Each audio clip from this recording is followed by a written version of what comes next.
Vandaag sê my Home Choice Blankets is vriend Ziza, die trotsgeboorde chap, ek kan my even verzekering. Ek is gelijk van voor en achter. Ik kom Borsagpad toe. Op die vatlijn, aan die koepen. Jou gans, mens. Nou hoor je hierdie video. As met julle wat my nou so pla. Van die skuldmense. Nummer 1 Abdul en die Sissi. Ek wil vir julle sê, is festive hier buite. En ek is by die waters. Ek is by 7 Wine Estate, Kuils River. En ek is nie by jou eie mense. Yes, hy is gelijk van voor en achter. Hy het 'n Jojo tent. En wat vir julle sê, ga ek julle nie betaal nie. Bly in julle se baan.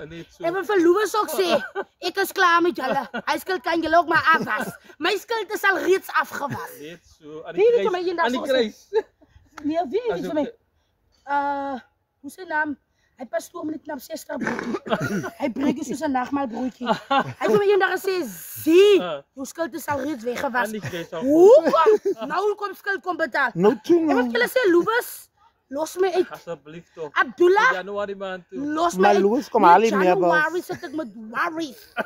So ek kan nie nog January pad toe kom. Ons kyk maar mekaar so middel June goed.